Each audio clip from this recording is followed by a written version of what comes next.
Hello and welcome to learning chemistry with S K Verma. Dear friends, आपको यहाँ पर दिख रहा होगा कि हम लोग बेसिकली क्या कर रहे हैं। आरपीएससी फर्स्ट ग्रेड केमिस्ट्री 2025 में जो एग्जाम लगा है, यानी कि जो क्या बोलते हैं 28 जून 2025 को जो एग्जाम लगा है आरपीएससी फर्स्ट ग्रेड केमिस्ट्री का, उसके क्वेश्चन पेपर का वीडियो सॉल्यूशन ले रहे हैं, कॉन्सेप्चुअल ले रहे हैं, एकदम अच्छे से ले रहे हैं, कंप्लीट एनालिसिस कर रहे हैं एक एक क्वेश्चन का कि वो कहाँ से आया है और वीडियो में जो कॉन्सेप्ट है कैसे सॉल्व होगा, क्या उसमें पॉइंट है, उसकी भी हम लोग बात कर रहे हैं। तो काफी ज्यादा यूजफुल ये होने वाला है। अब मैं आपको बता दूं कि इस पेपर को हम लोग दो पार्ट में क्या बोलते हैं सोल्व कर रहे हैं, क्योंकि नंबर ऑफ क्वेश्चंस काफी ज्यादा है। एक ही वीडियो 3 घंटे का बना दें, उसको कोई देखता नहीं है बेसिकली, है ना। तो और इतनी लंबी रिकॉर्डिंग करना मुश्किल भी है, नॉट एन इजी टास्क, है ना। तो ये हो गया पार्ट वन में आपने देखा होगा कि हमने लास्ट जो क्वेश्चन था वो इस पेपर का 79 वाला जो क्वेश्चन था उसको हमने सोल्व कर लिया था पार्ट वन में। ठीक है। अब हम लोग आ गए हैं बेसिकली कहां पर, पार्ट टू में। और पार्ट टू में हम क्या करेंगे, 79 के बाद वाले जो क्वेश्चन है उनको सोल्व करेंगे। बात आपको समझ में आ गई कि नहीं आई? आ गई होगी मेरे ख्याल से। तो फ्रेंड्स, हम बेसिकली यहाँ पर आ चुके हैं आरपीएससी फर्स्ट ग्रेड जो आपका केमिस्ट्री का जो पेपर है उसके वीडियो सॉल्यूशन में हम हैं, और पार्ट टू में हम लोग आ गए हैं, और पार्ट टू में बाकी बचे हुए क्वेश्चंस का वीडियो सॉल्यूशन लेंगे। अब आप इसको क्या करेंगे, देखिए चैनल पे आप देख लेना, इसके आसपास ही आपको पार्ट वन वाला वीडियो मिल जाएगा, और इनके डिस्क्रिप्शन में ये जो क्वेश्चन पेपर मैं सोल्व कर रहा हूँ इसकी पीडीएफ मिल जाएगी। ठीक है, तो आप उसका प्रिंट आउट लेकर के सोल्व कर सकते हैं और वीडियो सॉल्यूशन से आप देख सकते हैं, कहीं कोई दिक्कत नहीं है। ठीक है, तो पार्ट वन यदि आपने नहीं देखा है तो पहले देख लीजिए, पार्ट वन देख लिया है तो पार्ट टू देख लीजिए। ओके, तो नेक्स्ट क्वेश्चन है in continuation with the part one. ठीक है, 80 नंबर का क्वेश्चन है। एक बार मैं देख लेता हूं आपको क्या दिख रहा है। हाँ, आपको ठीक ठाक ही दिख रहा है, कोई दिक्कत नहीं है। ओके, तो फॉर ए रिएक्शन दे दी इन्होंने, और उन्होंने कहा है कि जो ए है उसकी कॉन्सेंट्रेशन हमें 4 टाइम इंक्रीज करनी है, 4 गुना हम बढ़ाएंगे तो रेट उसका डबल हो गया। अच्छा, इन्होंने कहा कि ये इस रिएक्शन में रिएक्टेंट की कॉन्सेंट्रेशन 4 गुना बढ़ाएंगे तो रेट डबल हो गया, तो ऑर्डर बताओ बोल करके। अच्छा, कॉन्सेंट्रेशन 4 गुना बढ़ाएंगे तो रेट डबल ही बढ़ा। ओके, इसका मतलब ये तो आधा ऑर्डर हो गया। देखो कॉमन सेंस तो वैसे मैं आपको बताता ही हूं क्या, कि यदि हमने कॉन्सेंट्रेशन डबल करी, कॉन्सेंट्रेशन हमने डबल करी और रेट भी डबल हो गया, तो इसका मतलब वो फर्स्ट ऑर्डर है। कॉन्सेंट्रेशन डबल करी, रेट 4 गुना हो गया, इसका मतलब वो सेकंड ऑर्डर है। कॉन्सेंट्रेशन हमने डबल करी और रेट आधा हो गया, कॉन्सेंट्रेशन हमने डबल करी और रेट आधा हो गया, इसका मतलब वो आधा ऑर्डर है। तो यहां भी वही हो रहा है ना। कॉन्सेंट्रेशन इन्होंने 4 गुना कर दी तो रेट डबल ही हुआ, रेट डबल हुआ यानी कि वो उसका आधा टाइम बढ़ रहा है। 4 गुना यदि कॉन्सेंट्रेशन बढ़ाते और 4 गुना रेट बढ़ता तो फर्स्ट ऑर्डर होता। ठीक है, 4 गुना तो बढ़ाया वो, और उसका आधा ही बढ़ रहा है क्या, रेट ऑफ रिएक्शन। तो इसका मतलब क्या है, आपका हाफ ऑर्डर की ये रिएक्शन है। उत्तर इसका ये होगा। ये तो हो गया एक, मतलब एक कॉमन सेंस की बात थी, है ना, जो जिस तरह से मैं सोल्व करता हूं। अब इसको ओके, अब इसको वैसे सोल्व करना काफी इजी है। आप यहाँ देखेंगे ये कॉमन इसका फॉर्मूला है। अच्छा, ये बता दूं, यहाँ पर 3a का कोई रोल नहीं है, ये कंफ्यूजन के लिए दिया गया है। यहाँ पे चाहे 3a हो, चाहे 15a हो, चाहे 1000a हो, कोई मतलब नहीं है। ठीक है, इसका ये जो रिएक्शन है इसका रेट रेट रेट लो, आप नॉर्मली लिखेंगे तो ऐसे लिखेंगे, एन यहाँ पे ऑर्डर है, एन हमें पता करना है।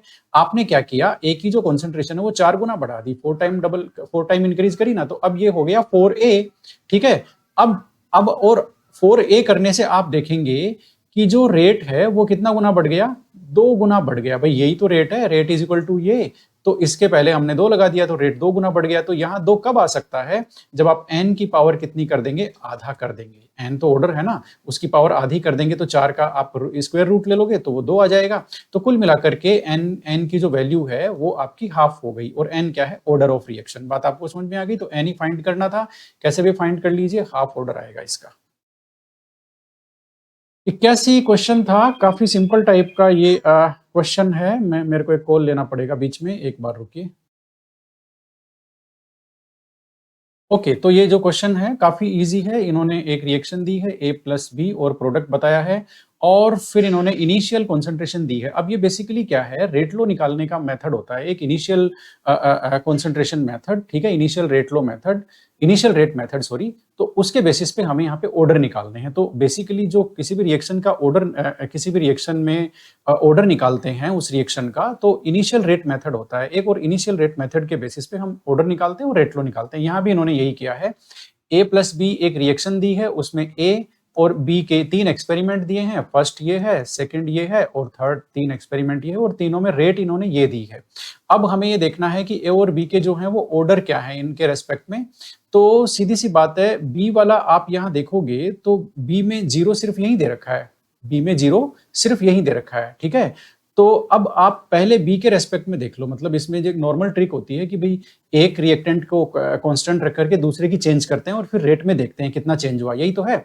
तो आप सबसे पहले ए का देख लो कि ए की इन्होंने कॉन्सेंट्रेशन चेंज सेम रखी है, देखो 0.2 सेम रखी है ना, और बी की कॉन्सेंट्रेशन चेंज करी है ना, बी की कॉन्सेंट्रेशन इन्होंने डिक्रीज कर दी, 3 गुना कम कर दी, लेकिन ये करने से भी रेट सेम ही रहा। इसका मतलब क्या निकला, इसका मतलब ये निकला कि बी की कॉन्सेंट्रेशन चेंज करने से और ए की कॉन्सेंट्रेशन कांस्टेंट रखने से रेट चेंज नहीं हुआ। इसका मतलब बी की कॉन्सेंट्रेशन पे रेट डिपेंड नहीं कर रहा। इसका मतलब बी के रेस्पेक्ट में 0 ऑर्डर हो गया, और बी के रेस्पेक्ट में 0 ऑर्डर केवल एक ही ऑप्शन में है, ऑप्शन नंबर 1। ये उत्तर सही है, हो गया, खत्म, डन।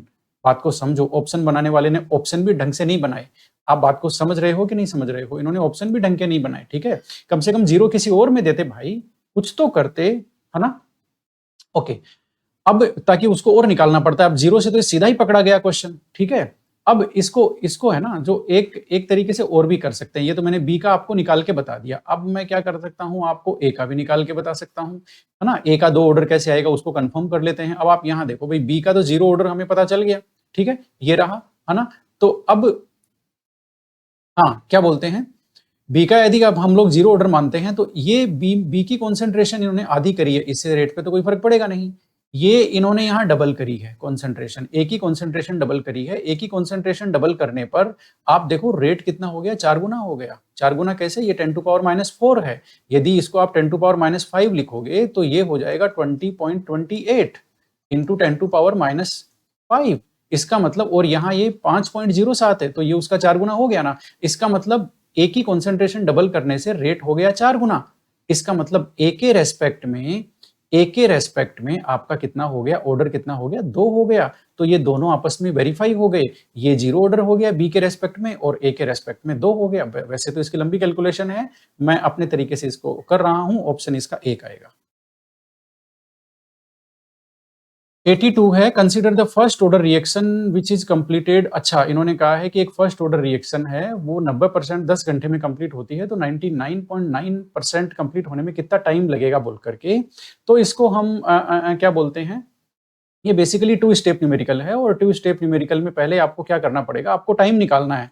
इन्होंने कहा ना कि कितने टाइम में कंप्लीट होगी 99.9, तो टाइम निकालना है। तो टाइम निकालने के लिए आपको रेट कांस्टेंट चाहिए, रेट कांस्टेंट इसमें दिया नहीं है, तो पहले आपको रेट कांस्टेंट निकालना पड़ेगा। तो जो फर्स्ट स्टेटमेंट है कि भाई ये रिएक्शन 90% 10 घंटे में कंप्लीट होती है, उससे आप क्या निकालेंगे, सबसे पहले रेट कांस्टेंट निकालेंगे और फिर उस रेट कांस्टेंट की वैल्यू से आप टाइम निकालेंगे, है ना। दूसरे स्टेप, मतलब इसमें 2 न्यूमेरिकल है बेसिकली। पहले तो इंफॉर्मेशन दी है, उससे हम के निकालेंगे और फिर उस के की वैल्यू से बाद में सेकंड स्टेप के लिए टी निकालेंगे, टाइम निकालेंगे, है ना। तो इसका पहला स्टेप ये रहा, ये इसका पहला स्टेप है जो मैंने यहाँ पर ये जो है ये बॉक्स में बंद किया है, ये इसका पहला स्टेप है, ठीक है। इसमें हम के निकाल रहे हैं इस पहले वाले स्टेटमेंट से। तो आप इसमें देखेंगे फर्स्ट ऑर्डर की इंटीग्रेटेड रेट इक्वेशन है। फर्स्ट ऑर्डर इन्होंने यहाँ हमें इंफॉर्मेशन दे दी है, तो ये फर्स्ट ऑर्डर की इंटीग्रेटेड रेट इक्वेशन हो गई। इसमें आप वैल्यूज रखेंगे, टाइम जो दिया हुआ है वो 10 घंटे दिया हुआ है, ये रहा। ए यानी कि इनिशियल कॉन्सेंट्रेशन 100 ली है, और ए माइनस एक्स यानी कि बची हुई कॉन्सेंट्रेशन जब 90% कंप्लीट हो गई तो बचा कितना, 10, तो ये हो गया। अब आप इसको सोल्व करेंगे तो ये आ गया 10 log 10 का कितना होता है, 1, ठीक है। log 10 का कितना होता है भाई, 1 होता है ना। तो ये तो पूरा हो गया 1। अब इसको आप काटेंगे तो ये हो गया आपका 0.2303, क्योंकि वो तो पूरा 1 हो गया, तो ये के की वैल्यू आ गई। अब आपको यही जो इंटीग्रेटेड रेट इक्वेशन है इसी को टी निकालने के लिए इस तरह से लिखना है, ठीक है। अब आपको के तो ये मिल ही गया, आपको वापस फर्स्ट ऑर्डर का इंटीग्रेटेड रेट इक्वेशन लिखना है, टी आपको निकालना है, के अब यहां आएगा, के की वैल्यू आपने ऊपर निकाली थी वो आप यहां रख दीजिए, है ना। और यहां पर अब ए क्या हो गया, ए तो इनिशियल कॉन्सेंट्रेशन 100 रहेगी, ए माइनस एक्स बची हुई। सेकंड स्टेप में आप देखिए ये क्या कह रहे हैं 99.9, यानी कि 99.9 कंप्लीट हो गई, तो बची कितनी 0.1, तो ये देखिए ये हो गया, है ना। हमने ए माइनस एक्स लिखा 0.1, अब आप इसको काटेंगे तो ये आएगा 10⁻3, ये 10⁻3 है, क्योंकि ये जो 0.1 है, मतलब काटने की भी इसको जरूरत नहीं है, आप देखेंगे तो ये जो 0.1 है वो बेसिकली क्या है 10⁻⁻1 है, ऊपर जाएगा तो वो 10 ऊपर जाएगा तो वो 10 हो जाएगा, तो ऊपर 100 पहले से है, 10 और आ गया तो कितना हो गया, वो हो गया 10⁻3, और लोग 10⁻3 करेंगे तो वो हो जाएगा 3। इसका मतलब ये क्या बोलते हैं आपका 3 आ गया, है ना। इस पूरे की वैल्यू क्या आ गई 3 आ गई, log 3 की वैल्यू 3। तो अब और आप इसको काटेंगे तो ये 10 आ गया, तो 10 इंटू 3 यानी कि ये हो गया 30 आर, तो ये हो गया आपका सेकंड आंसर 30 आवर्स। मतलब इतना बड़ा नहीं था न्यूमेरिकल, छोटा ही था, इसकी सीधी ट्रिक भी आती है ना वो, लेकिन अब आप कितनी ट्रिक याद करेंगे, कॉन्सेप्चुअली हम गए हैं और सोल्व करने की कोशिश करिए इसको। नेक्स्ट क्वेश्चन है incorrect statement among the following, इनमें इनकरेक्ट स्टेटमेंट क्या है। देखो ये क्वेश्चन इन्होंने एनसीईआरटी से उठाया हुआ है, एनसीईआरटी, और ये जो स्क्रीनशॉट है ये बेसिकली एनसीईआरटी के जो पॉइंट है वो हमने नोट्स में रख करके हमारे क्लासरूम में रख करके हमने डिस्कस किए हैं लाइव क्लास का, ठीक है। ये स्क्रीनशॉट है उसका लाइव क्लास के नोट्स का। इसमें आप सीधा सीधा देख सकते हैं, एक ही स्टेटमेंट है कि मोलिकुलरिटी जो है वो एलिमेंट्री रिएक्शन के लिए एप्लीकेबल होती है, कॉम्प्लेक्स रिएक्शन के लिए मोलिकुलरिटी का कोई मतलब नहीं होता है। सुन लीजिए, ये एकदम स्टेटमेंट एकदम पक्का है। इसमें मतलब ये जो वो जो क्वेश्चन है उसमें जितने स्टेटमेंट है इन 3 पॉइंट से उठाए गए हैं, ये एनसीईआरटी के 3 पॉइंट है, ठीक है।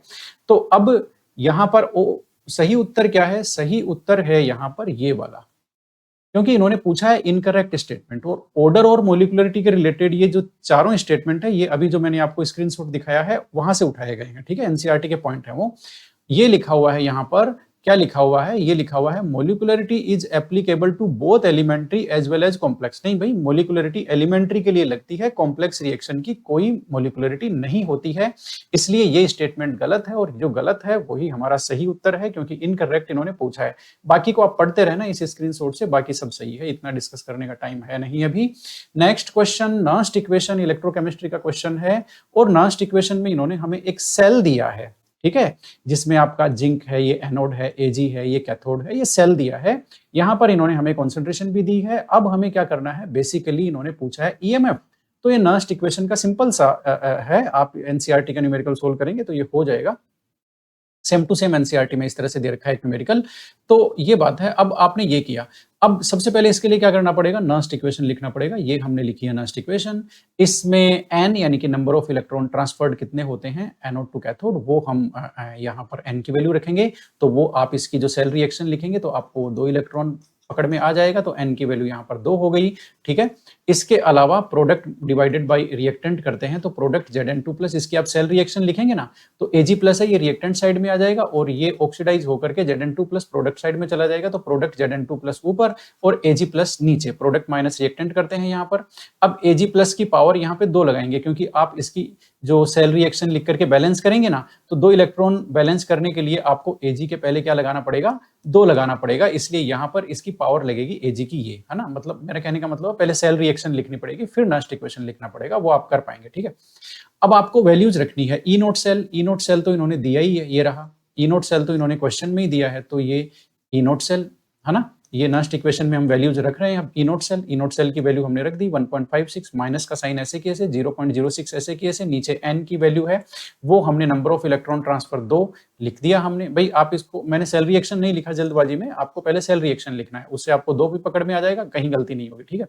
फिर लोग, और जो आपका ये आपका प्रोडक्ट है Zn2 प्लस की कॉन्सेंट्रेशन 1 है, तो हमने ऊपर 1 ले लिया। Ag की कॉन्सेंट्रेशन 0.1 है, तो हमने इसको 0.1 और उसका स्क्वायर आएगा, क्योंकि बैलेंस केमिकल इक्वेशन आप लिखेंगे तो Ag के पहले 2 आएगा, ठीक है। तो ये हो गया स्क्वायर, ये नर्स्ट इक्वेशन में वैल्यूज रख दी। अब आप देखो ये जो है बेसिकली 0.1 है, 0.1 क्या होता है, 0.1 होता है आपका 10⁻⁻1, ठीक है ना। तो बेसिकली अच्छा ये उसका स्क्वायर हो गया, तो मतलब ये हो गया 10⁻⁻2, 10⁻⁻2 हो गया, ये वाला ऊपर जाएगा तो 10⁻2 हो जाएगा, 10⁻2 का लॉग वैल्यू लेंगे तो वो 2 आ जाएगा, ठीक है। अब आपको क्या करना है, ये 2 और ये 2 कट गया, ये माइनस करेंगे तो 1.56 में से 0.06 माइनस करेंगे तो ये प्लस की वैल्यू आएगी 1.50। तो इस हिसाब से ये 3 नंबर सही है, स्क्रीनशॉट आप ले सकते हैं, है ना। और कहीं कोई दिक्कत नहीं है, मेरे ख्याल से एकदम सही न्यूमेरिकल है, कोई प्रॉब्लम नहीं है। नस्ट इक्वेशन का था, आपको सेल रिएक्शन लिखनी आनी चाहिए और आपको क्या आना चाहिए, नस्ट इक्वेशन लिखनी आनी चाहिए, तब आप पकड़ लेंगे।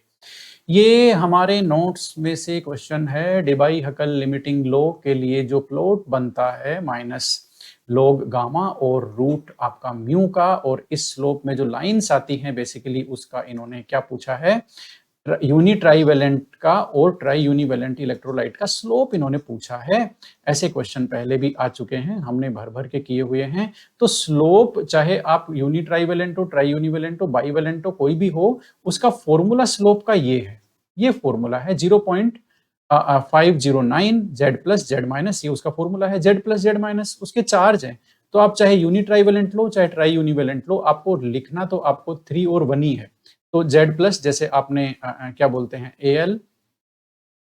AlCl3 लिया, है ना, ये ट्राई यूनिवेलेंट है, मतलब इसका चार्ज आपका +3 है, इसका चार्ज -1 है, तो आप 3 लिखेंगे और 1 लिखेंगे, ठीक है। इसको मल्टीप्लाई करेंगे तो ये आपका 3 × 1 क्या आ गया आपका 3, तो 3 से इसको मल्टीप्लाई कर देंगे 0.509 को, तो या तो ये मल्टीप्लाई करके भी वैल्यू आपको दे सकता था, या इसने मल्टीप्लाई के बिना ही इतने ही स्लोप दे दिया, तो ये आपका आंसर हो गया 3 × 0.509। आपने देखा कितना मतलब आसान सा क्वेश्चन है। डेबाई हकल लिमिटिंग लॉ में ये जो प्लॉट है उसका स्लोप निकालना है, ऐसे क्वेश्चन कई बार आए हुए हैं, हमने भी सोल्व किए हुए हैं, हमारे कंटेंट में भर भर के है। 86 वाला है, काफी इंपॉर्टेंट सवाल है फैराडे लॉ का। How much electricity in terms of Faraday, Faraday की टर्म्स में इलेक्ट्रिसिटी मतलब कितनी इलेक्ट्रिसिटी चाहिएगी, ये कह रहा है।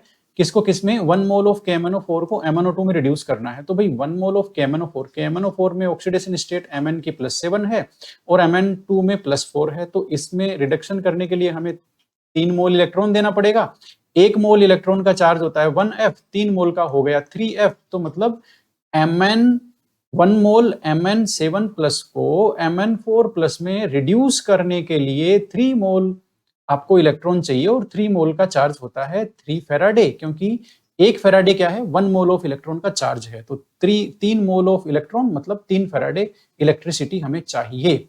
मतलब देखो फैराडे लॉ से 2 क्वेश्चन आए हुए हैं। If A current of 1.34 ampere through a metallic wire for 2 hours, मतलब इन्होंने कहा है कि भाई इतना करंट 1.34 एम्पियर करंट हम एक मेटेलिक वायर में फ्लो कर रहे हैं 2 घंटे के लिए, तो टाइम दे दिया 2 घंटा और एम्पियर दे दिया कितना, इतना 1.34। हाउ मेनी इलेक्ट्रॉन, उस वायर में से अब कितने इलेक्ट्रॉन फ्लो करेंगे, मतलब इन्होंने कहा कि एक वायर हमारे पास है मेटेलिक वायर, उसमें हमने 1.34 एम्पियर है, उसमें इलेक्ट्रिसिटी हमने जो है वो फ्लो करी है, 2 घंटे के लिए करी है, तो कितने इलेक्ट्रॉन उसमें से फ्लो हुए हैं बोल करके ये पूछा है। अब आप सोचोगे क्वेश्चन कहाँ से आया है, बहुत सिंपल सा है, ये NCERT का आप देखेंगे तो इलेक्ट्रोकेमिस्ट्री में ही उसका इनटेक्स्ट क्वेश्चन आपको मिल जाएगा, है ना। आपको 10 नंबर का जो इनटेक्स्ट क्वेश्चन है वो मिल जाएगा NCERT में ही, ये हमारा यहाँ पर सोल्व किया हुआ है, ये लाइव क्लास की जो हमारी नोट्स है उसका स्क्रीनशॉट है, ठीक है। आप देखेंगे इसमें अंतर क्या है, कोई अंतर नहीं है, यहां पर 0.5 एम्पियर लिखा हुआ है NCERT की प्रॉब्लम में, और वहां पर लिखा हुआ है 1.34, और तो कोई अंतर नहीं है ना, और टाइम वो का वो 2 घंटा है, वो यहाँ भी वो का वही है, ठीक है। ये देखिए हमने बाकायदा तरीके से इसको वहां पर लाइव क्लास में सोल्व किया हुआ है, किस तरह से सोल्व करते हैं वो बताया हुआ है, सेम न्यूमेरिकल आया है, बस इन्होंने वही चेंज कर दिया। वो एम्पियर वहां 0.5 थोड़ा आसान था, यहाँ 1.34 थोड़ा सा कैलकुलेटिव कर दिया, और इन्होंने कुछ नहीं किया, ठीक है। अब इसको निकालेंगे कैसे, देखो मैं आपको बताता हूं। नंबर ऑफ इलेक्ट्रॉन निकालने के लिए पहले सबसे पहले आपको कूलाम्ब निकालना पड़ेगा। क्या निकालना पड़ेगा, कूलाम्ब निकालना पड़ेगा, कूलाम्ब से फिर नंबर ऑफ फैराडे निकालना पड़ेगा, और नंबर ऑफ फैराडे से फिर आपका नंबर ऑफ इलेक्ट्रॉन आ जाएगा। मेरा कहने का मतलब ये है कि हम जानते हैं कि जो आपका 1 फैराडे होता है वो charge of 1 mole of electron होता है, charge of 1 mole of electron, 1 mole electron का चार्ज होता है, ठीक है ना। तो ये बात है। अब हम क्या करेंगे सबसे पहले, हाँ, यानी कि 1 फैराडे में हम ये कह सकते हैं कि 1 फैराडे इलेक्ट्रिक चार्ज में, है ना, आपका 1 मोल इलेक्ट्रॉन होता है, तो नंबर ऑफ फैराडे निकाल लो। नंबर ऑफ फैराडे को 1 मोल्स में जितने इलेक्ट्रॉन होते हैं 6.022 × 10⁻23 उससे मल्टीप्लाई कर दो, बात खत्म। ओके, तो सबसे पहला इसका जो फॉर्मूला है वो लगेगा Q = IT, है ना। इसमें I क्या है, I आपका करंट इन एम्पियर है, ठीक है। आई आपका करंट इन एम्पियर है और टी टाइम इन सेकंड होता है। तो यहाँ ये गलती मत कर देना कि इसमें 2 घंटा दिया है तो 2 घंटा लिख दो, नहीं भाई, 2 घंटे को पहले सेकंड में कन्वर्ट करना पड़ेगा और वो आएगा 7200। बात को समझो, वो कितना आएगा, 7200 आएगा। इसको आप मल्टीप्लाई करोगे तो ये आपका चार्ज आ गया, यानी कि सबसे पहले Q इज इक्वल टू आई लगाकर, आई टी लगा करके आपने कूलाम में चार्ज निकाल लिया, ठीक है। अब आपको पता है 1 फैराडे में कितना कूलाम होता है, 96480, और ये कितने मोल इलेक्ट्रॉन का चार्ज है, 1 मोल ऑफ इलेक्ट्रॉन का चार्ज है, और 1 मोल में इतने इलेक्ट्रॉन होते हैं 6.022 into 10 to power 23 इलेक्ट्रॉन। अब इसका मतलब आपको पता है, आपको ये पता चल गया कि इतने कूलाम्ब में इतने क्या होते हैं, नंबर ऑफ इलेक्ट्रॉन। तो इतने कूलाम में कितने होंगे, वेरी सिंपल, बात को समझो, वेरी सिंपल।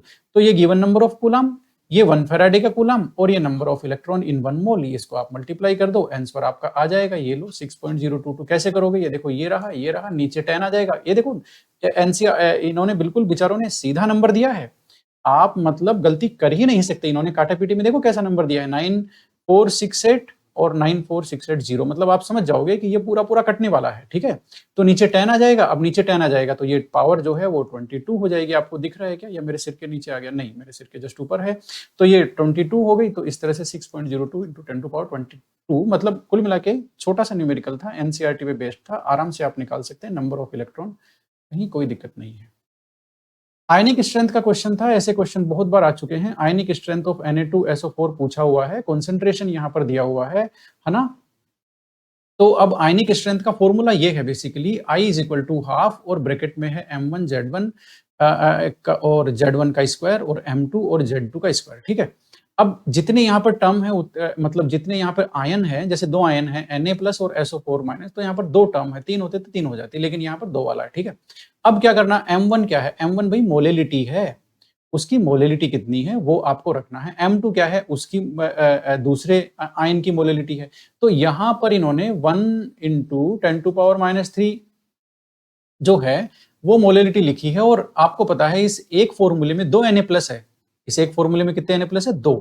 तो ये जो 10 to power -3 जो है वो बेसिकली आपको जो Na के लिए, Na की मोलेलिटी निकालने के लिए 2 से मल्टीप्लाई करना पड़ेगा। तो ये जो टर्म है बेसिकली वो Na+ की है, ये जो टर्म है बेसिकली वो आपका SO4 2- की है। अब आपको पता है कि Na+ यहाँ पर 2 बनेंगे, मतलब आपको तो पता ही है Na+ यहाँ पर 2 है, Na2SO4 है, ठीक है। तो अब ये जो Na वाली टर्म है इसको भी हमें 2 से मल्टीप्लाई करना पड़ेगा। बात आपको समझ में आ गई, ठीक है। तो हमने क्या किया, सबसे पहले हमने ये जो इतनी टर्म है, मैं इसको इस तरह से ले लेता हूं, ये जो इतनी टर्म है ये आपके Na+ की है, ये आपके SO4 2- की लिखी है मैंने, ठीक है। तो Na+ वाली का हिसाब कर लेते हैं। सबसे पहले 2 से मल्टीप्लाई करेंगे ना उसको, तो ये आ गया आपका 2 इंटू कॉन्सेंट्रेशन किसकी, Na+ की कितनी है, 10 to power -3, इसकी कॉन्सेंट्रेशन है। 2 Na+ है तो 2 से मल्टीप्लाई कर दिया। Z क्या है, इसका चार्ज, तो इस पे +1 चार्ज होता है, इसलिए 1 का स्क्वायर, Z² है ना, इसका 1 का स्क्वायर। अब आते हैं SO4 2- पे। SO4 2- इसमें एक ही है, इसका मतलब जितनी Na2SO4 की कॉन्सेंट्रेशन है उतनी ही SO4 2- की होगी। तो ये आ गया 10 to power 3, इसको किससे मल्टीप्लाई करने की जरूरत नहीं है। Z इसके ऊपर पावर कितना है, मतलब चार्ज कितना है, 2, ठीक है। यहाँ पर प्लस माइनस का कोई चक्कर नहीं होता है, मैग्नीट्यूड होता है। तो 2 है तो 2 का स्क्वायर ले लेंगे, तो ये हो गया 4। अब आप इधर देखेंगे, इसको आप सोल्व करेंगे तो ये हो जाएगा 2 into 10 to power -3, ठीक है। और प्लस आप इधर इसको सोल्व करेंगे तो ये तो 4 into 10 to power -3 हुआ ही पड़ा है, कहां दिक्कत है। अब आप इनको क्या करोगे, प्लस करोगे तो ये हो गया 6 into 10 to power -3, और ये आधा है तो ये आप इसका आधा करोगे तो ये हो गया 3 into 10 to power -3, तो ये आ गया 2। तो इस तरह से मैंने आपके सामने आयनिक स्ट्रेंथ निकाल करके बताई, उसका फॉर्मूला है दोनों आयन का, उनकी जो कॉन्सेंट्रेशन दी हुई है उसको, ये Na का नंबर यहाँ पर 2 है एक फॉर्मूले में, तो उसको 2 से मल्टीप्लाई करना था, SO4 वाले को नहीं करना था। थोड़ा सा सावधानी रखना है कैलकुलेशन में, है ना। कई बार हम इनको प्लस करने में -6 कर देते हैं, तो ये नहीं है, ये मतलब कॉमन हो जाएगा। तो 6 into 10 to power -3, उसका आधा करेंगे तो 3 into 10 to power -3 आंसर आएगा आयनिक स्ट्रेंथ का। एंथैल्पी चेंज पूछा है, एक रिएक्शन दी है और इसकी एंथैल्पी चेंज पूछा है, मतलब ये थर्मोडायनेमिक्स में, थर्मोकेमिस्ट्री का क्वेश्चन है। एनसीईआरटी में इस तरह के क्वेश्चन काफी दिए हुए हैं, ये यदि आप वो करके आए हो तो ये कर सकते हो, ओके। ये हमें एक केमिकल रिएक्शन दी है और इस केमिकल रिएक्शन में हमें बॉन्ड एंथैल्पी का डेटा दिया है। ये इंपॉर्टेंट है, बॉन्ड एंथैल्पी का ये 4 तरह के बॉन्ड है यहाँ पर रिएक्टेंट प्रोडक्ट में, इसका डेटा दिया है, कहा है एंथैल्पी चेंज यानी कि डेल्टा एच निकालो।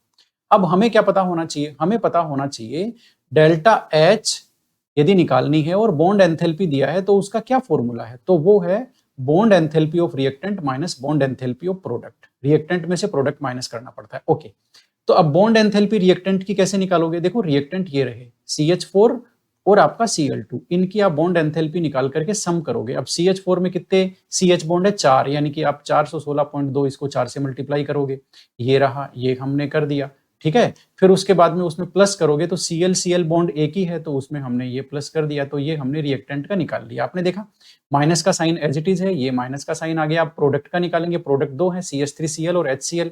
अब CH3Cl में CH बॉन्ड कितने हैं, 3, इसलिए CH बॉन्ड की जो बॉन्ड एंथैल्पी उसको 3 से मल्टीप्लाई कर दिया, प्लस ये एक CCl बॉन्ड की बॉन्ड एंथैल्पी है, प्लस ये एक HCl बॉन्ड की बॉन्ड एंथैल्पी है। इतने बॉन्ड है प्रोडक्ट साइड में, ठीक है। तो हमें अब क्या करना है, ये जो रिएक्टेंट है इन सभी को मल्टीप्लाई जो भी होना है वो कर करा करके एडिशन करना है, तो आपको इतना मिलेगा। इधर ये जो प्रोडक्ट साइड में है इन सब का मल्टीप्लाई करके एडिशन करोगे तो इतना मिलेगा, इसमें से ये माइनस करोगे तो आपको 102.5 मिलेगा, माइनस का ध्यान रखना, रिएक्टेंट माइनस प्रोडक्ट करना है।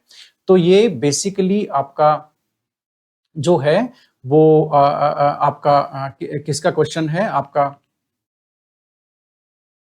हाँ यस, थर्मोकेमिस्ट्री का ये क्वेश्चन है, ठीक है। हेस लॉ का ये क्वेश्चन है, Hess law of constant heat summation, उसका ये क्वेश्चन था। बॉन्ड एंथैल्पी का डेटा से एंथैल्पी चेंज निकालना था। काफी सिंपल क्वेश्चन था, आपने कर लिया होगा ऐसा मेरा मानना है। 90 वाला जो क्वेश्चन है वो काफी ज्यादा इंपॉर्टेंट है। इन्होंने एक रिएक्शन दी है और रिएक्शन में पूछा है कि डेल्टा एच और डेल्टा एस का साइन क्या होगा। तो देखो ये बेसिकली एनसीईआरटी का चैप्टर एंड एक्सरसाइज है, मैं आपको यहाँ पर बड़ा करके दिखा देता हूँ, आप देख लेना। ये रहा, ये रहा, ये 5.18 है और ये बाकायदा वहां ये रिएक्शन दी हुई है और कहा है कि डेल्टा एच और उसका साइन बताओ बोल करके। तो ये वहां से इन्होंने एनसीईआरटी के चैप्टर एंड एक्सरसाइज से इन्होंने ये सब लिया है, ये आपको समझ में आ गया होगा। तो अब आपको ये भी समझ में आ गया होगा, मैं इसको छोटा कर देता हूँ वापस, ठीक है, मैं वापस इसको छोटा कर देता हूँ, ये लीजिए। तो अब आपको ये भी समझ में आ गया होगा कि इसमें उत्तर क्या होने वाला है बोल करके। उत्तर इसका यही होने वाला है, नंबर 1 एच भी निगेटिव होगा और डेल्टा एस भी निगेटिव होगा। मान लेते हैं आपको ये नहीं पता, आपको उत्तर याद नहीं है, निकालेंगे कैसे, बहुत सिंपल है। देखो आप देखो यहाँ पर 2 Cl है और यहाँ पर एक Cl2 है, मतलब एक बॉन्ड बन रहा है, एक बॉन्ड बन रहा है। हमेशा याद रखना बॉन्ड बनने में एनर्जी निकलती है, बॉन्ड बनने में एनर्जी निकलती है और जब एनर्जी निकलती है तो डेल्टा एच का साइन क्या होता है, नेगेटिव, खत्म। अब आप देखो इधर रिएक्टेंट साइड में 2 पार्टिकल हैं, 2 क्लोरीन एटम है, इधर आपका एक ही मॉलिक्यूल है, मतलब नंबर ऑफ पार्टिकल कम हो गए। तो जब भी किसी रिएक्शन में नंबर ऑफ गैसियस पार्टिकल्स हैं वो कम हो जाते हैं तो जो एंट्रोपी होती है वो भी डिक्रीज होती है, और एंट्रोपी डिक्रीज होती है तो भी उसका साइन क्या होता है, नेगेटिव, यानी कि दोनों यहाँ पर नेगेटिव होंगे, ठीक है। डेल्टा एस एंट्रोपी नेगेटिव हो गई क्योंकि नंबर ऑफ पार्टिकल कम हुए हैं रिएक्शन में, गैसियस पार्टिकल कम हुए हैं रिएक्शन में, और डेल्टा एच यहां पर नेगेटिव होगा क्योंकि इसमें एक बॉन्ड बन रहा है, कोई बॉन्ड नहीं टूट रहा। तो जब केवल बॉन्ड बनता है तो बॉन्ड बनने में एनर्जी निकलती है, तो डेल्टा एच भी आपका नेगेटिव होगा, दोनों नेगेटिव होंगे। बात खत्म। कहां से लिया है, क्या कॉन्सेप्ट है, सारा समझा दिया। और क्या चाहते हो, जान लोगे क्या। 91 में देख लो, enthalpy of formation of OH ion. अच्छा, ये भी थर्मोकेमिस्ट्री का क्वेश्चन है, हेस लॉ का। Enthalpy of formation of OH ion, OH ion की निकालनी है enthalpy of formation. Thermochemical data हमें दिया हुआ है, ठीक है, थर्मोकेमिकल डेटा हमें दिया हुआ है। 2 रिएक्शन दी हुई है, एक तो ये रिएक्शन है, ठीक है, जिसका ये आपका डेल्टा एच, इस पर्टिकुलर रिएक्शन का एंथैल्पी चेंज है। एक दूसरी रिएक्शन है और इसका भी एंथैल्पी चेंज दिया हुआ है। अब आपको निकालना है enthalpy of formation of OH, ठीक है।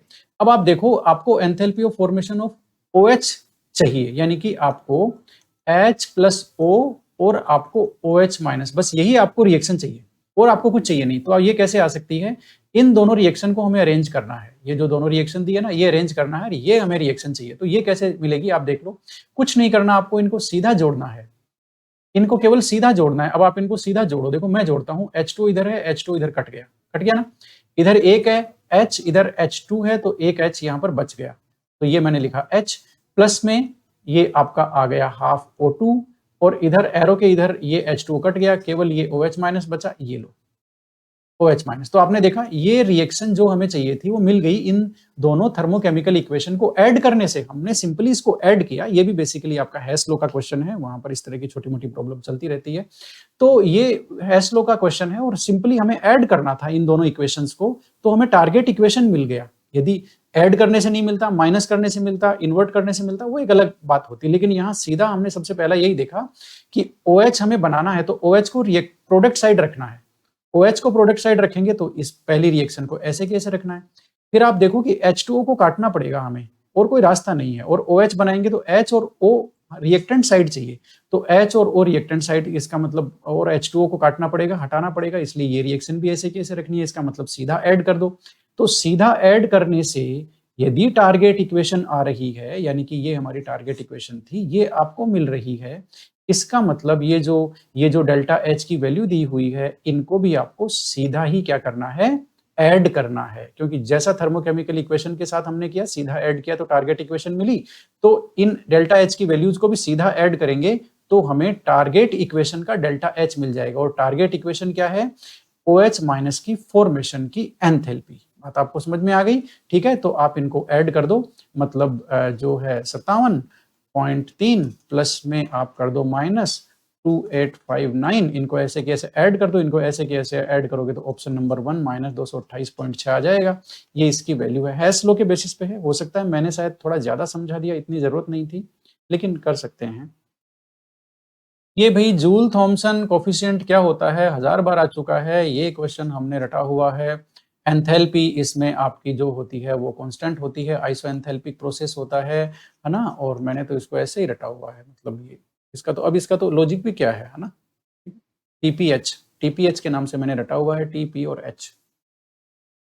93 1 mole of gas is expanded isothermally reversibly और वॉल्यूम 5 लीटर से 10 लीटर तक। एक गैस को हमने आइसोथर्मली एक्सपेंड किया है तो डेल्टा एच क्या होगी। देखो हमेशा याद रखना, आइसोथर्मल प्रोसेस में डेल्टा टी जीरो होगा, और जब डेल्टा टी जीरो होगा तो डेल्टा एच और डेल्टा यू भी क्या हो जाएगा वहां पर, जीरो। क्यों? क्योंकि डेल्टा एच का ये फॉर्मूला देख लो, तसल्ली से देख लो, और डेल्टा यू का भी, क्योंकि इंटरनल एनर्जी तो वैसे ही टेम्परेचर का फंक्शन है, टेम्परेचर कांस्टेंट तो डेल्टा यू कांस्टेंट, मतलब डेल्टा यू भी चेंज नहीं होगी। ठीक है, और डेल्टा एच भी आपका ये कांस्टेंट हो जाएगा, क्योंकि ये जो डेल्टा टी है ना ये जीरो है, तो ये पूरा जीरो है। डेल्टा यू के लिए भी लिख सकते हैं CV डेल्टा टी, तो यहाँ भी डेल्टा टी जीरो तो डेल्टा यू भी जीरो। मतलब आप देखो आइसोथर्मल प्रोसेस में आपका डेल्टा यू इंटरनल एनर्जी में चेंज जीरो होता है, एंथैल्पी में चेंज जीरो होता है। बहुत ही शानदार क्वेश्चन था, ऐसा पहले भी आ चुका है आरपीएससी में, तो ये इसका आंसर आपका जीरो आएगा। ठीक है, डेल्टा एच आपका जीरो रहेगा, आइसोथर्मल प्रोसेस है। 94 में आप देखो एंथैल्पी ऑफ कंबशन आपको दी हुई है ग्रेफाइट और डायमंड की, ये दी हुई है, ये आपकी ग्रेफाइट की है, ये आपकी डायमंड की है। एंथैल्पी चेंज निकालना है इस ट्रांजिशन के लिए, ग्रेफाइट इनटू डायमंड, यानी कि ग्रेफाइट डायमंड में बदल रहा है तो एंथैल्पी चेंज निकालना है। तो इस रिएक्शन का एंथैल्पी चेंज निकालना है, डेल्टा एच निकालना है। और डेटा किसका दिया है, डेटा हमें दिया है एंथैल्पी ऑफ कंबशन का। तो आप याद करो अभी हमने एक बॉन्ड एंथैल्पी के बेसिस पे एंथैल्पी चेंज निकाला है। ठीक है, तो उसमें हमारा फॉर्मूला था रिएक्टेंट माइनस प्रोडक्ट। अब एंथैल्पी ऑफ कंबशन का डेटा है, इसमें आप कैसे निकालोगे एंथैल्पी चेंज, तो एंथैल्पी ऑफ कंबशन का डेटा दिया है तो भी हमारा फॉर्मूला वही रहेगा, कौन सा, enthalpy of combustion of reactant minus enthalpy of combustion of product. ठीक है, तो अब आप रिएक्टेंट क्या है, ग्रेफाइट, ग्रेफाइट की आपकी एंथैल्पी ऑफ कंबशन क्या है, ये रही। ठीक है, माइनस 393.5, ये आपने यहाँ रख दी। और ये आपकी प्रोडक्ट, प्रोडक्ट में क्या है, डायमंड, डायमंड की कितनी है, माइनस 393, ये आपने यहाँ रख दी। ठीक है, अब ये माइनस और ये माइनस प्लस हो जाएगा, तो इसका जो आंसर है वो प्लस में आपका 1.9 आएगा, ये रहा। ये तो हो गया एक वैसे। अब वैसे आप कॉमन सेंस देखो, ये प्लस ही आएगा। क्यों? क्योंकि ग्रेफाइट ज्यादा स्टेबल होता है और डायमंड कम स्टेबल होता है। जब भी ग्रेफाइट डायमंड में कन्वर्ट होता है तो एनर्जी एब्जॉर्ब होगी, क्योंकि ग्रेफाइट ज्यादा स्टेबल है, डायमंड कम स्टेबल है। ठीक है, तो हमेशा याद रखना ग्रेफाइट डायमंड में कन्वर्ट होगा तो वो एंडोथर्मिक प्रोसेस होगा, क्योंकि ग्रेफाइट ज्यादा स्टेबल था। और डायमंड यदि ग्रेफाइट में कन्वर्ट होता है तो वो एक्सोथर्मिक होगा, क्योंकि ग्रेफाइट ज्यादा स्टेबल है। तो वैसे भी कंफर्म हो गया, प्लस 1.9 आएगा। हेस लॉ से भी, ये हेस लॉ की एप्लीकेशन है भाई, हेस लॉ के जबरदस्त सवाल आए हैं। बॉन्ड एंथैल्पी का आ गया, एंथैल्पी ऑफ कंबशन का आ गया, ढेर सारे आ गए। 95 द करेक्ट आरएस नोमेनक्लेचर हमें निकालना है। ऑर्गेनिक थोड़ी थोड़ी शुरू हो गई है, बीआर की। अब आरएस नोमेनक्लेचर में आपको पहले प्रायोरिटी निकालनी होती है। बीआर आपका इधर है, तो नंबर 2 प्रायोरिटी अब किसको दोगे? नंबर 2 प्रायोरिटी आप जैसे ये जो है ना क्या बोलते हैं, हाँ, मेरा कहने का मतलब है कि नंबरिंग आप किधर से भी कर दो, इसमें 2R और 3R आएगा। क्यों आएगा वो भी आप देख लो। इसमें नंबर 1 प्रायोरिटी इधर है, नंबर 1 प्रायोरिटी के बाद में नंबर 2 प्रायोरिटी इधर है, क्योंकि ये जो पूरा है इसकी आपकी नंबर 2 प्रायोरिटी आएगी और नंबर 3 प्रायोरिटी इधर है, तो ये आ गया 1 2 3। तो आप 1 2 3 से जाएंगे तो ये आ गया एंटी क्लॉकवाइज यानी कि एस। लेकिन जो आपका 4th प्रायोरिटी का ग्रुप है वो हॉरिजॉन्टल लाइन पे है यानी कि प्लेन के ऊपर है। इसका मतलब जो आया है रिजल्ट वो झूठा है, फिक्सियस है, उसका रिवर्स सही होगा, तो एस सही नहीं है, आर सही होगा। तो ये 2 पे आर आ गया। इसी तरह से आप इस 3 वाले का करोगे तो इसका भी आर आएगा, आप निकाल के देख लेना। आरएस नोमेनक्लेचर तो मैं इतना ज्यादा आपको बता नहीं सकता डिटेल में, एक का बता दिया, बाकी का आप निकाल लेना। 96 है least stable conformation of n butane. N butane का सबसे कम स्टेबल, तो सब भाई सबसे कम स्टेबल तो इसका जो क्या बोलते हैं, जो फुल्ली एक्लिप्स्ड होता है, जिसमें दोनों CH3 सेम प्लेन में आ जाते हैं, एक दूसरे के बिल्कुल पास आ जाते हैं, उनमें डाइहाइड्रल एंगल 0 होता है, उसको बोलते हैं फुल्ली एक्लिप्स्ड। वो इसका सबसे कम स्टेबल होता है, यानी कि उसकी एनर्जी सबसे ज्यादा होती है। Which of the following compound does not show geometrical isomerism. Geometrical isomerism कौन सा नहीं दिखाएगा? तो 1,4 पेंटाडाइइन नहीं दिखाएगा। इसके आप स्ट्रक्चर बनाओगे ना तो 1,4 पेंटाडाइइन, ये तो पेंटा हो गया, 1 और 4 डाइइन ये हो गया। तो अब आप यहाँ देखो, यहाँ पर भी HH है और यहाँ देखोगे तो यहाँ पर भी HH है, यानी कि ये जो टर्मिनल कार्बन पे हमेशा जब भी डबल बॉन्ड होता है तो उसकी वजह से ज्योमेट्रिकल आइसोमेरिज्म कभी नहीं हो सकती, क्योंकि उस पे दोनों ग्रुप क्या है, ये सेम है। ठीक है, दोनों HH हो गए, इसका मतलब ये दोनों डबल बॉन्ड हैं, वो ज्योमेट्रिकल आइसोमेरिज्म नहीं दिखाएंगे। बाकी आप देख लो, ये जो जितने भी एग्जांपल हैं उसमें दोनों जो डबल बॉन्ड है वो टर्मिनल नहीं है, एक बीच में आता है, और जो बीच में आता है वो ज्योमेट्रिकल आइसोमेरिज्म दिखा सकता है। आप बना के देखोगे तो आपको पता लग जाएगा, है ना। मैं थोड़ा सा फास्ट मोड में हूं, तो ये आपका ऑप्शन नंबर 4 सही होगा। 1,4 पेंटाडाइइन में ज्योमेट्रिकल आइसोमेरिज्म की कोई पॉसिबिलिटी नहीं है। अब इन्होंने एक हमें IUPAC नाम दिया है, Z2 chloro 3 methoxy prop 2 enoic acid. तो इसका हमें बताना है कि कंपाउंड कौन सा है बेसिकली। तो आप सबसे पहले Z का पता लगाओगे कि भाई Z कौन कौन से है, ठीक है। तो Z का आप पता लगाओगे तो आंसर इसमें एक तो ये हो सकता है, ये Z है। क्यों? क्योंकि इसमें इसकी जो प्रायोरिटी है वो 1 है, इधर इसकी भी प्रायोरिटी 1 है, दोनों 1 1 एक साइड है, तो ये आपका Z है, ठीक है। अब आपको आगे चलते हैं, और Z कौन कौन सा है वो भी देख लेते हैं। तो इसमें आपके और कौन सा भाई जेड है, देखते हैं। Z Z Z Z Z Z Z Z Z Z Z Z Z Z Z एक आपका ये रहा। ये जेड क्यों है इसकी देख लो, क्योंकि इसकी आपकी प्रायोरिटी आपकी 1 है और इसकी भी इधर प्रायोरिटी 1 है, और ये दोनों डबल बॉन्ड के सेम साइड में है, OCH3 और Cl, है ना।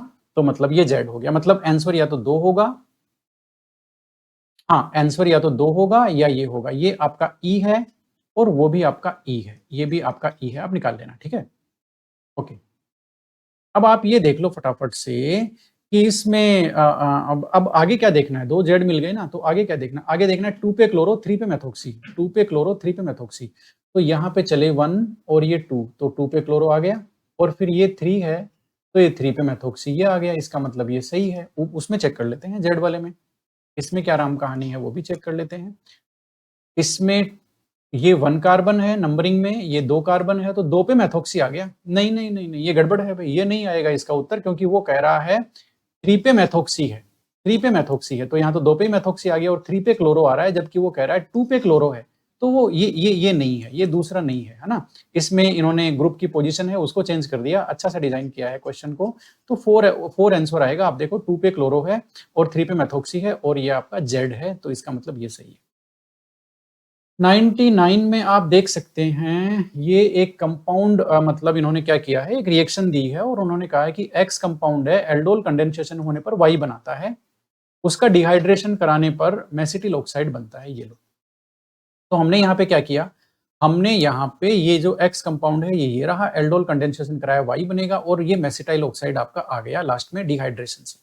अब आप जानते हो ये जो वाई होता है आपका एल्डोल कंडेंसेशन पे, वो क्या होता है, बीटा हाइड्रोक्सी या कीटोन होता है ना, बीटा हाइड्रोक्सी कीटोन होता है ना। तो इसका मतलब बीटा हाइड्रोक्सी, बीटा कार्बन कौन सा है, बीटा कार्बन है इसका, ये तो अल्फा और ये वाला है बीटा, तो बीटा पे हाइड्रोक्सी है, मतलब वाई की स्ट्रक्चर आप देख लो बना दो, क्योंकि वाई का डिहाइड्रेशन करा के ही तो ये मेसिटाइल ऑक्साइड बन रहा है। तो Y का डिहाइड्रेशन आप कराओगे तो कहां से कराओगे, बीटा पे हाइड्रोक्सी है Y में। तो अब आप इससे मतलब रिवर्स आप चलोगे, मैं रिवर्स चल रहा हूं, ठीक है, तो मैं रिवर्स चल रहा हूं, तो रिवर्स में चलूंगा तो मेसिटाइल ऑक्साइड किससे बना, अब आप देख लो जरा, H2O किससे माइनस होगा, बीटा पे मुझे OH रखना है, तो मैं ऐसे कैसे रखूंगा, ये लो, और ये मैंने बीटा पे OH रखा, ये लो। बात समझ में आ गई? तो मतलब ये तो बन गया हमारा Y, जिसमें से हम जो हमारा बीटा हाइड्रोक्सी कीटोन है, ठीक है, और जिसमें से H2O माइनस करेंगे तो alpha beta unsaturated carbonyl compound बनेगा, वो ऊपर वाला, खत्म, मेसिटाइल ऑक्साइड। इतना बात तो आपको समझ में आ गई? ओके, अब ये थोड़ा सा मेरे नीचे आ गया ना, इसको ऐसे कर लेते हैं। हाँ, अब आगे और देखते हैं, आगे और देखते हैं। इन्होंने कहा है कि x, अच्छा x क्या होगा, x और y पूछा है, तो y का तो पता चल गया। y अब देखो ये क्या है, y हो गया आपका 4 हाइड्रोक्सी 4 मिथाइल 2 पेंटेनॉन, तो ये आपको दोनों में मिलेगा, 4 हाइड्रोक्सी 4 मिथाइल 2 पेंटेनॉन दोनों में मिलेगा आपको, ये या तो 3 ऑप्शन होगा या 4th ऑप्शन होगा। अब आगे चलते हैं, अब एक कॉमन सेंस लगाओ, इसमें कम से कम कितने कार्बन की चेन बन रही है, 1 2 3 4 5, 5 की चेन बन रही है ना, तो ये 5 की चेन आपके इथेनॉल से बन सकती है क्या, बताओ? इथेनॉल से तो नहीं बन सकती ना भाई, 3 और 4 में से एक है, तो इथेनॉल से तो नहीं बन सकती ना, तो किससे बनेगी, प्रोपेनॉन से बनेगी। इसका मतलब ये जो आपका एक्स है वो प्रोपेनॉन है। प्रोपेनॉन का जब आप एल्डोल कंडेंसेशन कराएंगे तो प्रोपेनॉन के 2 मॉलिक्यूल मिलकर के ये बनाएंगे जो है आपका अल्फा बीटा हाइड्रोक्सी कीटोन, ठीक है, और जो जिसका यूपीएसी नाम है 4 हाइड्रोक्सी 4 मिथाइल 2 पेंटेनॉन, उसका डिहाइड्रेशन होने से मेसिटाइल ऑक्साइड बनेगा। तो इस क्वेश्चन का जो आंसर है वो बेसिकली मेसिटाइल ऑक्साइड की स्ट्रक्चर आपको पता होनी चाहिए, और यदि नहीं भी पता है तो इसी पेपर में एक क्वेश्चन था जिसमें मेसिटाइल ऑक्साइड की स्ट्रक्चर इन्होंने उसका यूपीएसी नाम देकर के मैच कराया है ना, तो आपको वहां से पता लग ही जाएगा वैसे भी, है ना। और वैसे भी यदि आपने प्रोपेनॉन की वो करवाया है एल्डोल कंडेंसेशन, तो वहां भी आपको याद होगा कि मेसिटाइल ऑक्साइड बनता है। कुल मिला के मेसिटाइल ऑक्साइड की स्ट्रक्चर याद है तो आप इसको कर सकते हो, और वैसे भी इसको कर सकते हो, ज्यादा कुछ हार्ड एंड फास्ट था नहीं ये क्वेश्चन, ठीक है, ये लो, ओके। तो ये बात हो गई, ओके, क्योंकि प्रोपेनॉन का एल्डोल कराने से ही ये बनता है। आप चलो, आपको कुछ नहीं पता, आप देखोगे इन इसमें सब में चेक करोगे ना, सब में चेक करोगे कि किसका कराने से क्या बनता है, तो प्रोपेनॉन का कराने से 4 हाइड्रोक्सी 4 मिथाइल 2 पेंटेनॉन बन रहा है एल्डोल कंडेंसेशन कराने से। तो आपका एक्स ये हो गया, वाई ये हो गया, और फिर आगे का इन्होंने दे ही रखा है मेसिटाइल ऑक्साइड, तो ठीक है। तो एल्डोल कंडेंसेशन प्रोपेनॉन का आपको आना चाहिए। ये विटिग रिएक्शन का सामान्य सा क्वेश्चन है। विटिग रिएक्शन में कुछ नहीं करना होता है, बड़ा बड़ा चाहे फॉर्मूला कितना भी लिखा हो, डबल बॉन्ड यहां से कट जाएगा, डबल बॉन्ड यहां से कट जाएगा, ये CH2 आकर के इसकी जगह बैठ जाएगा, और ये आपका प्रोडक्ट बन गया। विटिग रिएक्शन में एल्कीन बनता है, ठीक है, और ये आपका प्रोडक्ट बन गया, और ये प्रोडक्ट आपका 1 नंबर में है। कुछ नहीं करना था, दोनों डबल बॉन्ड को काट करके जोड़ना था, एल्कीन बनाना था। विटिग रिएक्शन में एल्कीन आपका मेन प्रोडक्ट होता है।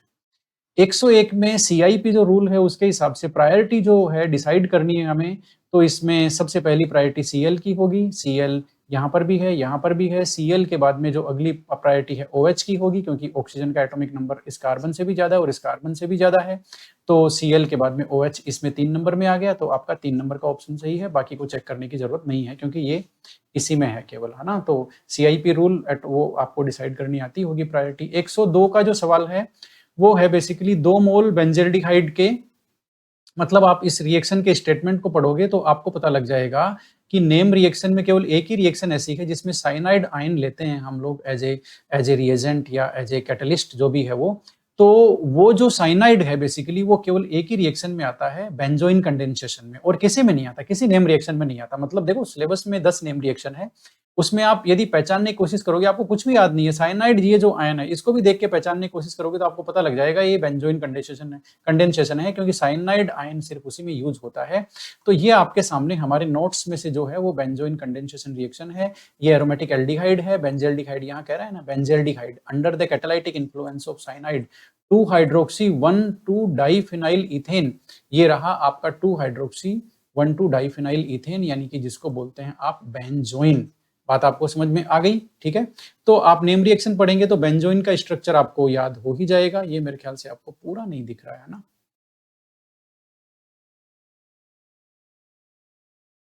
ओके,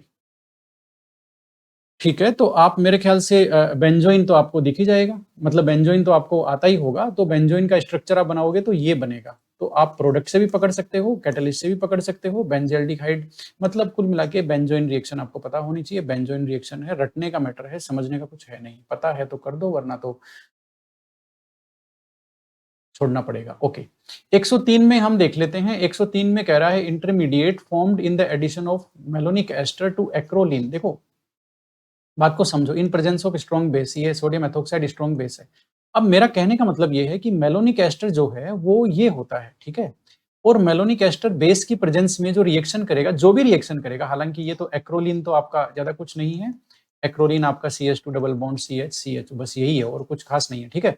अल्फा बीटा अनसैचुरेटेड वो है, एल्डिहाइड है, ठीक है।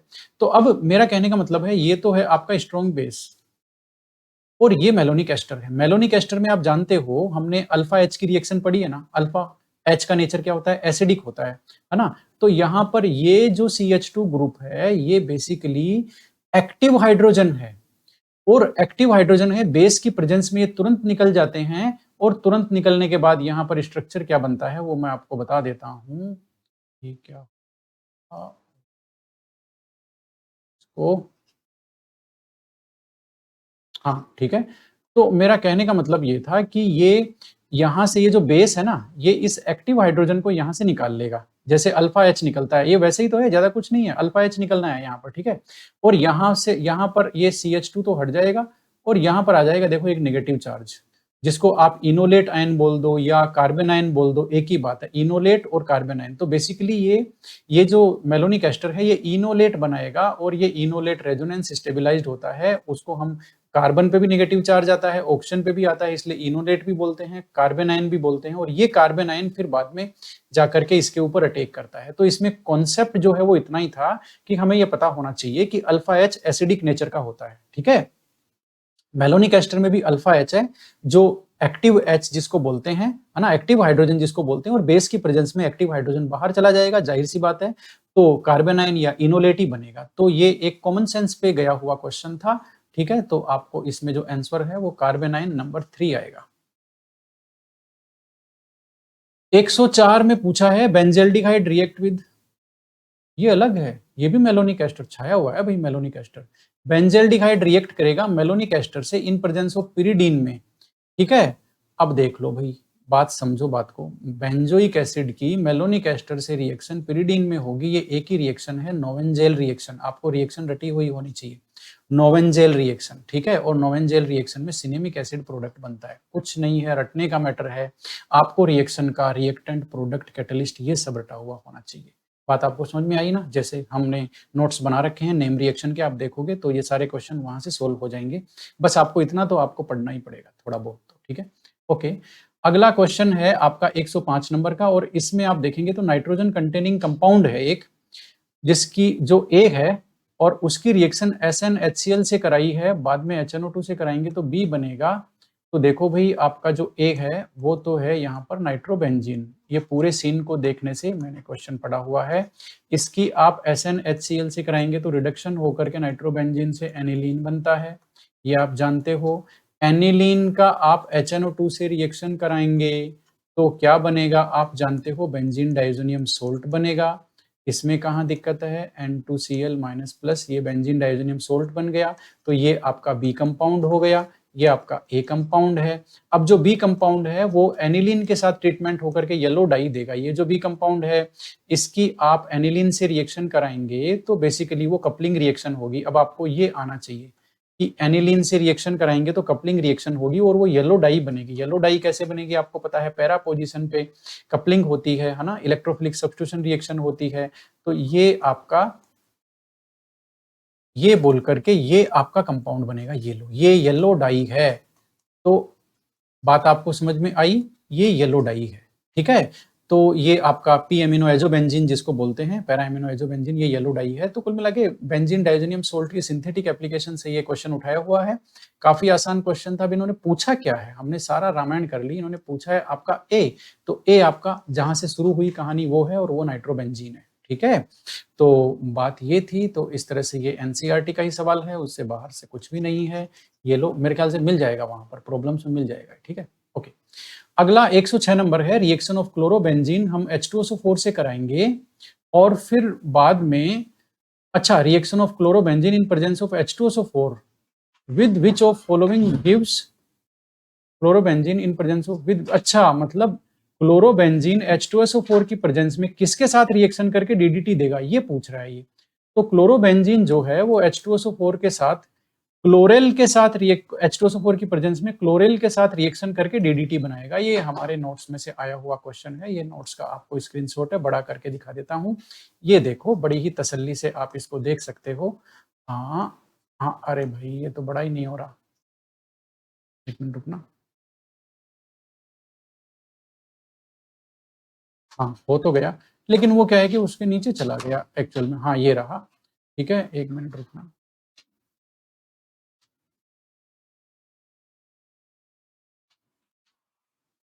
ओके, ये लो, ये मैंने आपको दिखा दिया। ये आपका एल्डिहाइड है ना।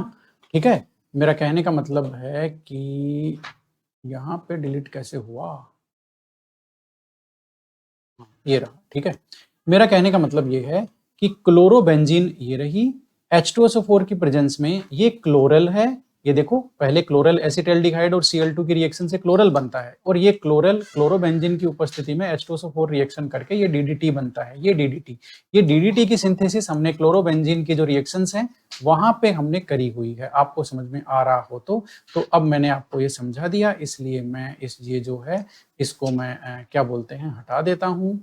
बड़ा मुश्किल है भाई, ये तो हट ही नहीं रहा है ना,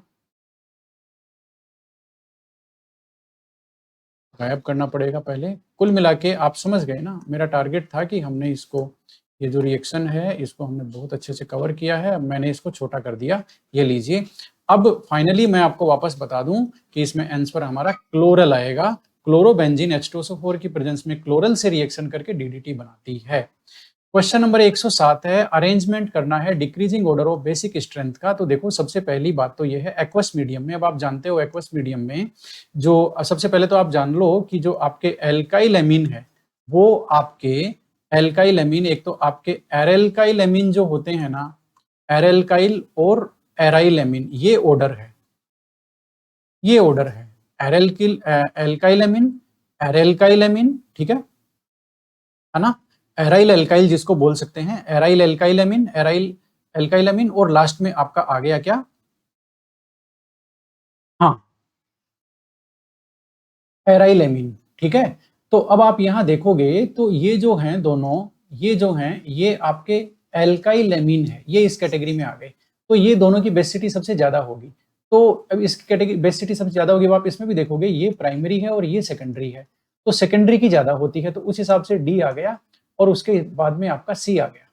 अब उसके बाद में ये आएगा आपका एराइल एमीन, और उसके बाद में आपका एराइल एमीन, ए सबसे लास्ट होगा। तो डी सी और ए सबसे लास्ट में। अब डी सी देखोगे तो आप एक में ही है, मतलब कहानी, इन्होंने ऑप्शन भी ढंग के नहीं बनाए, देख लो ये, है ना, ऑप्शन भी इन्होंने ढंग के नहीं बनाए। तो डी सी बी ये हो गया, ए सबसे लास्ट में आएगा क्योंकि वो एराइल है, क्योंकि उसमें लोन पेयर होता है, वो बेंजीन रिंग के साथ कंजुगेशन में आ जाता है, इसलिए ये होता है। यहाँ पर C6H5 का माइनस आई इफेक्ट लगता है, इसलिए बेसिसिटी कमजोर हो जाती है। यहाँ पे ऐसा कुछ नहीं है, लेकिन ये प्राइमरी है और ये सेकेंडरी सबसे ज्यादा है। बात आपको समझ में आई ना।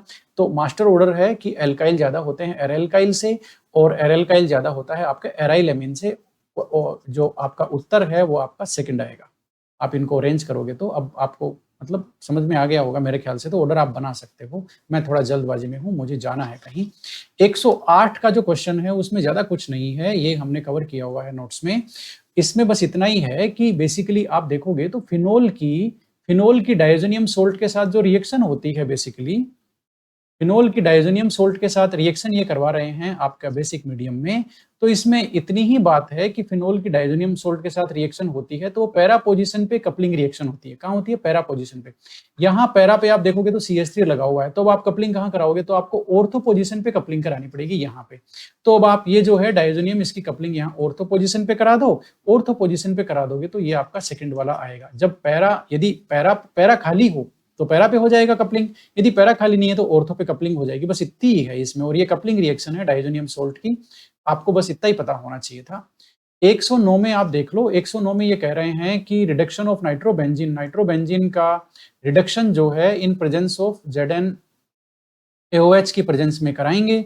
अब मैं ये आपको दिखाना चाहता हूँ, ये भी हमारे नोट्स में से है और हमने नोट्स में एक इसकी समरी ली हुई है, वो बहुत ज़बरदस्त समरी है ना? वो मैं आपको यहाँ ला कर के ही छोड़ूंगा, क्योंकि एकदम मुझे याद आ गया कि वो कितनी ज़बरदस्त चीज़ है जो हमने ली हुई है। वो मैं आपको सामने यहाँ रखने जा रहा हूँ, जो नाइट्रोबेंजीन की रिडक्शन की जो समरी है, जो हमारी फाइनल क्या बोलते हैं, कंक्लूजन है ना? जो हमारे स्टूडेंट्स के पास ये ज़रूर होगा, क्योंकि मैंने इसको ग्रुप में और कई जगह शेयर कर रखा है ना? नोट्स में तो ये है ही है। तो ये मैं आपको यहाँ रख देता हूँ। ये लो, ये आ तो गई। अब ये छोटी होगी कि नहीं होगी? छोटी भी हो गई भई, ये तो बहुत कहना मानती है, यस। ठीक है। तो अब मेरा कहने का मतलब है कि मैं आपको क्या करूँगा, मैं आपको ये जो मैंने अभी टेबल रखी है, ये टेबल बहुत खतरनाक टेबल है। कैसे? इस टेबल का आप स्क्रीनशॉट भी ले सकते हो। मैं थोड़ा-सा इधर हो जाता हूँ, ये लीजिए, ठीक है? और इसमें आप देखेंगे तो नाइट्रोबेंजीन का जो रिडक्शन है, जितने रिएजेंट और जितने प्रोडक्ट हैं, सारे बने हुए हैं। स्क्रीनशॉट ले लिया आपने? ओके। अब क्या बोलते हैं, नाइट्रोबेंजीन का ZnAOH के साथ में रिडक्शन कराना है, तो ZnAOH के साथ में रिडक्शन कराना है, तो कहाँ गया भाई? ये रहा ZnAOH के साथ में प्रोडक्ट बनेगा हाइड्रेजोबेंजीन, और ये हमारी टेस्ट सीरीज का क्वेश्चन है। ध्यान रखना, आप ऊपर वाले से कंफ्यूज मत हो जाना। ये ZnNaOH और एल्कोहल है, मिथाइल एल्कोहल भी है साथ में, इसमें एजोबेंजीन बनेगा। ये नहीं पूछा इसने पूछा है ZnNaOH के साथ में क्या बनेगा, वो बनेगा हाइड्रेजोबेंजीन। बात आपको समझ में आ गई? तो इसमें ये टेस्ट सीरीज में ऐसे कैसे था, हाइड्रोजोबेंजीन इसमें आपका क्या बनेगा। कभी-कभी मेरे को लगता है कि जो पेपर बनाया उसने हमारी टेस्ट सीरीज ले तो नहीं रखी कहीं, है ना? ऐसा मेरे को लगता है, टेस्ट सीरीज ले ली हो, क्या पता कोर्स ले लिया हो और फिर बना दिया हो भी सकता है। ओके, ठीक है, क्योंकि ये क्वेश्चन सेम टेस्ट सीरीज में था। यस, तो आपका कुल मिला के हो गया, ये मजाक की बात थी, आप इसको अदरवाइज ना लें, ठीक है। तो ये ZnAOH से रिडक्शन कराने पर हाइड्रेजोबेंजीन बनेगा। अब ये रटने के ही हैं, अब इसमें सीखने का तो क्या है। 110 हो गया। 110 में ये कह रहा है which of the following is not a broad spectrum. तो देखो, नैरो स्पेक्ट्रम का एक ही एग्जांपल है बेचारा पेनिसिलिन जी, ये नैरो स्पेक्ट्रम है, ये ब्रॉड स्पेक्ट्रम नहीं है, यही उत्तर आएगा। ये बोला है नोवोलक क्या है, हमारी टेस्ट सीरीज का क्वेश्चन है। नोवोलक क्या है? नोवोलक लीनियर कंडेंसेशन पॉलीमर है या फिर नोवोलक क्या है? देखो, बेसिकली फिनोल प्लस में जो फॉर्मेल्डिहाइड मिलता है, ये पहले आपके नोवोलक बनाते हैं और नोवोलक बाद में क्रॉस लिंकिंग होकर के बेकेलाइट बनता है। बात आपको समझ में आई कि नहीं आई? आई गई हो तो ठीक है, नहीं आई हो तो भी ठीक है, ठीक है। बाद में बेकेलाइट बनता है, ठीक है। तो नोवोलक तो बेसिकली आपका लीनियर पॉलीमर है, हमारे नोट्स में आप देख लेना, आपको मिले होंगे, ठीक है। नोवोलक लीनियर पॉलीमर है, ये क्रॉस लिंक्ड है बेकेलाइट जो कि थर्मोसेटिंग पॉलीमर है, ठीक है। तो अब इसमें आप नोवोलक का पूछा है, तो नोवोलक तो भाई लीनियर है और फिनोल और फॉर्मल्डिहाइड का लीनियर कंडेंसेशन प्रोडक्ट है, ठीक है। क्रॉस लिंक्ड वाला गलत हो जाएगा, है ना, क्योंकि क्रॉस लिंक तो बेकेलाइट है, ये दोनों ऑप्शन वैसे गए। और इसमें यूरिया नहीं है, फिनोल और फॉर्मेल्डिहाइड से नोवोलक बनता है, तो इसमें आपका ऑप्शन नंबर जो है वो सेकंड इसका आंसर होगा। नोट्स में हमारे देख लेना, कहीं कोई दिक्कत नहीं है, टेस्ट सीरीज में भी है ये क्वेश्चन। 112 में आप देखो, ये पूछा है कोपोलीमर ऑब्टेन्ड फ्रॉम, ये मतलब दो मोनोमर दिए हैं, मोनोमर हैं आपके विनाइलिडीन क्लोराइड और विनाइल क्लोराइड, दो मोनोमर दिए हैं, कहा है कौन सा बनता है, तो भाई रटने का मैटर है, हमारे नोट्स में पढ़ा है, ये सारन बनता है। सारन ए भी लिखा हो सकता है नोट्स में, सारन भी लिखा हो सकता है, ये विनाइलिडीन क्लोराइड से बनता है। कुल मिला के बात फिक्स है, विनाइलिडीन क्लोराइड से एक ही बनता है, सारन, खत्म, है ना। Okay. 113 biodegradable polymer among, biodegradable तो भाई पूरी दुनिया जानती है, पीएचबीवी है ना, पीएचबीवी है बायोडिग्रेडेबल पॉलीमर। सिंपल से ये क्वेश्चन है, आगे चलते हैं। Which of one of the following employed as antidepressant. देखो, एंटी डिप्रेसेंट वैसे तो हमारे सिलेबस में नहीं लिखा, इसलिए हमने इसको वैसे किया नहीं है, क्योंकि हमारे सिलेबस में जो 2-4 लिखे थे हमने वही करे थे, ठीक है। अब आ गया तो आ गया, लेकिन इसको भी आप हमारे नोट से पहचान सकते हो। कैसे, मैं आपको बताता हूँ। एंटीहिस्टामाइन हमने कवर किया है, तो जो सेल्डेन है और ब्रोमोफिनेरिमाइन है, ये आपके एंटीहिस्टामाइन है। यदि आपको एंटीहिस्टामाइन की लिस्ट याद हो तो ये एंटीहिस्टामाइन है। और मोरफिन तो आप जानते ही हो, नार्कोटिक एनाल्जेसिक है, नार्कोटिक है। ये दोनों, ये सब हमने सिलेबस में किया हुआ है, ठीक है। एंटी डिप्रेसेंट नहीं किया था, तो बच गया यहाँ पे क्या, आइप्रोनियाजाइड, यही आपका एंटी डिप्रेसेंट है। बात आपको समझ में आ गई, तो ये आपका यहाँ पर एंटी डिप्रेसेंट का काम करेगा। आगे चलते हैं।